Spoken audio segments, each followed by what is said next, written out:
Lando Norris crossed the finish line at the Qatar Grand Prix in 4th place, behind Max Verstappen, who claimed the win, and Oscar Piastri, who secured 2nd. A race many expected to seal the championship instead pushed the title fight to Abu Dhabi. After the race, Norris was asked how he felt, and his response was surprisingly blunt. He simply said he wanted to go to bed. That short statement summed up everything about McLaren's frustrating afternoon in Qatar. The team arrived with the fastest car. They had both drivers starting in strong positions, and Oscar Piastri had already demonstrated their pace by leading from pole, while Norris settled into 3rd behind Verstappen. It was the perfect situation for McLaren to take control of the championship. Instead, a strategy call on lap 7 changed everything, cost McLaren a win they should have had, and gave Verstappen an unexpected lifeline. The turning point came when the safety car was deployed early in the race. With around 50 laps remaining, the obvious choice for every team was to take advantage of the neutralized race to pit for fresh tires with minimal time loss. One by one, cars peeled into the pit lane. Every single team on the grid brought at least one car in, except McLaren. Both Piastri and Norris stayed out. From the moment the call was made, it felt questionable. As the field circulated behind the safety car, every team except McLaren emerged with fresh tires. McLaren decided to commit to their strategy and remained confident in their choice. But both drivers instantly recognized the mistake. Norris voiced his concerns on the radio almost immediately, saying they should have followed Verstappen into the pits. He wasn't angry yet, but his tone revealed confusion. He could see every other team making the obvious decision, and he didn't understand why McLaren was trying something so different when the risks were clear. Piastri's reaction was even more revealing. When his engineer explained the plan, the Australian went completely silent before responding with one single word: speechless. He wasn't shouting or complaining. He was in disbelief. He had led every lap up to that point and clearly had the pace to win, yet the team was asking him to defend on old tires against competitors who would be pushing on fresh rubber. As the race resumed, the consequences were immediate. Verstappen, now equipped with fresher tires, closed in on Piastri at speed. With better grip and more consistent tire temperature, the Red Bull had a natural advantage.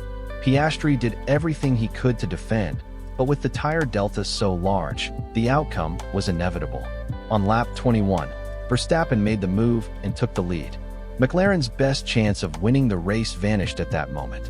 Norris faced a similar challenge. Because he stayed out during the safety car, he also had to manage aging tires while trying to defend against rivals like Carlos Sainz and Kimi Antonelli, who had both pitted earlier.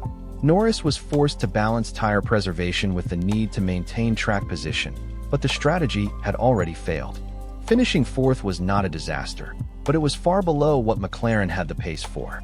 After the race, Norris tried to keep his comments diplomatic.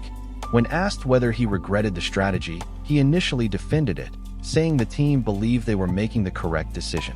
His answer sounded like the kind of safe response drivers give when they want to protect their team publicly. But the truth surfaced quickly. When questioned specifically about whether he should have followed Verstappen into the pits, Norris admitted McLaren probably should have pitted both cars. He even walked through how the double-stack pit stop would have worked. Piastri would pit first, Norris would stop immediately after. They might lose a couple of seconds, but they wouldn't lose positions. They would have had fresh tires and stayed at the front with Verstappen. Instead, the team tried to be creative. In Formula One, taking a different approach only works if the call is absolutely correct. This time it wasn't, and the drivers knew it immediately. Norris ended his explanation with a sentence that revealed far more than he intended. He said he needed to have faith in the team to make the right calls, and that he followed what he heard today. On the surface, it sounded like support. Underneath, it was frustration. He trusted his team, and they let him down. Norris's tired response about wanting to go to bed came when he was asked how he would handle the final race in Abu Dhabi now that Verstappen had closed the points gap to just 12. The answer wasn't from a driver energized for a title decider. It came from someone exhausted, disappointed, and still trying to process how a race that should have been straightforward turned into another lost opportunity. McLaren had the quickest car in Qatar. Piastri proved that by taking pole and controlling the early laps. Norris, despite struggling with setup issues over the weekend, had pace that would likely have kept him in the fight for the podium. McLaren should have finished first and second, or at least first and third. Instead, they ended the race second and fourth. They handed Verstappen a victory he didn't secure on pure performance. They turned a championship battle that could have ended in Qatar into a final race showdown. The numbers highlight the cost of the mistake. Norris leads Verstappen by 12 points, which is less than the value of a race win. Had McLaren executed a normal strategy, Norris could have held a 20-point lead or more. He would have entered Abu Dhabi needing only a podium to secure the title. Instead, he is now in a scenario where if Verstappen wins and he finishes below third, the championship slips away. This was also the second race in a row where McLaren made a costly error. In Las Vegas, both cars were disqualified due to excessive skid block wear, costing Norris 18 points and Piastri 12. In Qatar, the strategy call cost them a likely victory. 2 consecutive races, 2 major mistakes, and a championship lead that should have been comfortable is now in dangerous territory. Norris tried to stay optimistic afterward. He pointed out the strong results he had before the last 2 races and reminded everyone that he put himself in this championship position through consistent performance. He admitted it wasn't his best weekend and that everyone has bad days. He said they would take the setback on the chin and focus on Abu Dhabi. But beneath the attempts at positivity, his frustration was clear. This was not a bad weekend because of poor driving.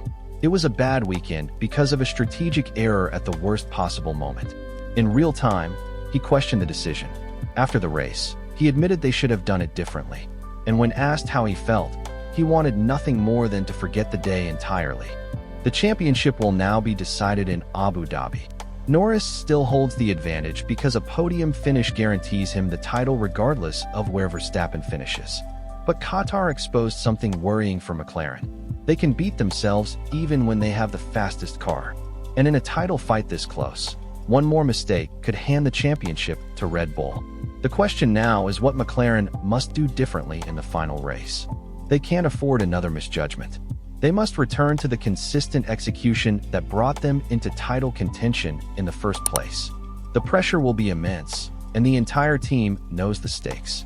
The final weekend is not just about pace. It's about decision-making, clarity, and trust between the drivers and the pit wall.